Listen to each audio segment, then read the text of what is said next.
Well, I look at a lot of figures just in connection with our businesses. I like to get numbers. So I'm getting reports in weekly in some businesses. But that doesn't tell me what the economy is going to do 6 months from now or 3 months from now. It tells me what's going on now with our businesses.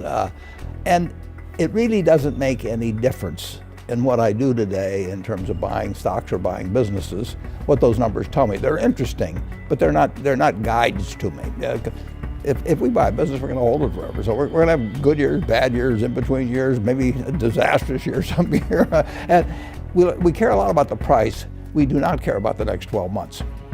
Let's switch over to talk about buybacks, which is another hot topic these days. And you did a fair amount. If you look in the annual report, you can see that between December 13th and 24th, it looks like you guys bought back about $233 million worth of Berkshire, which was right near that particular stock market bottom. How did you know that? Or what was going through your mind? That's not a big purchase for us, actually. And no, we will buy Berkshire when we have lots of excess cash. All the needs of the business are taken care of. We spent $14 billion on property, plant, and equipment last year, way more than depreciation. So we take care of the needs of the business. Then we have excess cash. What we'd love to do is find other businesses to buy. But if I think the stock, and my partner Charlie Munger think the stock is selling below intrinsic business value, we will buy in stock. So it obviously was at that point. Well, we thought so, yeah. You know, what's really intriguing is when it goes down a lot. I mean, when you're buying dollar bills for 60 or 70 cents, which periodically you get a chance to do in stocks, then, assuming you've got the cash, you don't want to ever, so that some surprise could really take you out in some way. But if we've got excess cash, we'll buy it as fast as we can.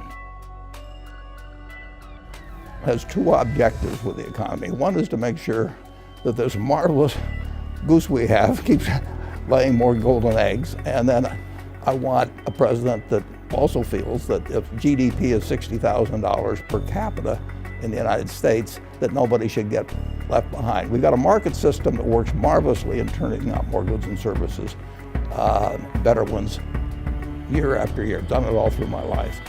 Income inequality, wealth inequality, you've talked about the earned income tax credit.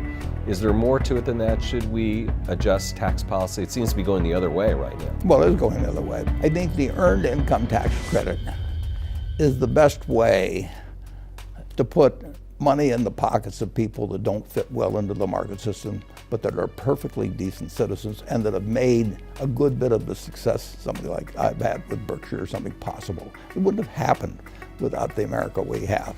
And if you go back 200 years and we're all working on, 80% of us are working on farms, the person that's the best at that, working on that farm, whatever it may be, is worth maybe twice the one that's the worst. I mean, that's the difference between super talent and no talent in the farm economy, picking cotton or whatever it may be. Now, if you're the best middleweight fighter in the world, you may get $20 or $30 million. And if you are just a good citizen, raise nice kids, help in the neighborhood and everything else, but you don't have market-related skills, you'd be good on that farm still. And you would be earning something comparable to most of the people around you. But you don't have something now that, as it gets more and more specialized, and it's going to continue to get more specialized, you want two things for that person. You want them to have a decent life. I mean, they live in a country with 60,000 of GDP per person. You want them to have a decent life, and they can. I also think you want them to have a feeling of accomplishment. So you want them to have a job, assuming that they're not handicapped in some way. You want them to have a job. But the minimum wage would be one way to say, well, we'll make sure that they have enough money in their pocket. But that's got a lot of effects in disturbing the market system. They just need more cash. They don't need a higher wage, they need more cash in their pocket.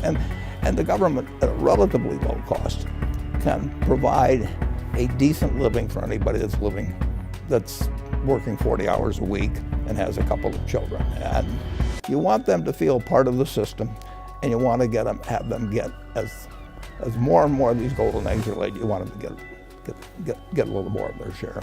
Why don't we do an update about the healthcare initiative, which now the company has a name. Yeah, Haven. Was that your idea? No. Sometimes no, I didn't worry about a name. We could have gone on as a no-name operation for 10 years, as far as I'm concerned. No, that is, we got a wonderful partnership in the sense that it's large and has reasonable market muscle with more than 1 million employees among the three of us.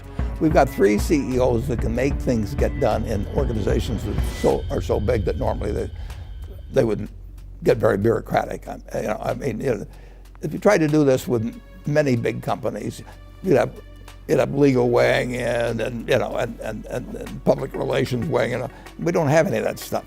They may have them in certain areas, but I don't have to. But Jamie isn't going to worry about doing that sort of thing, and neither is Jeff. So we've got a unity of commitment and an ability to execute on the commitment. The only problem is you've got a $3.4 trillion industry, which is as much as the federal government raises every year, that basically feels pretty good about the system. You talked about the groves of trees in the letter as shareholder.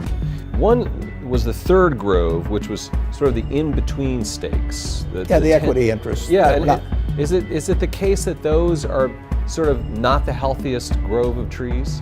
And why would that be? No, those Pilot Flying J is very, they're companies that under GAAP accounting, we have to record under an equity method. We own more than 20%, but we don't control them. And so it's treated under GAAP accounting as a special category, and it didn't fit well in the other grove, so I had to make it a separate grove by itself. It's not that significant a grove.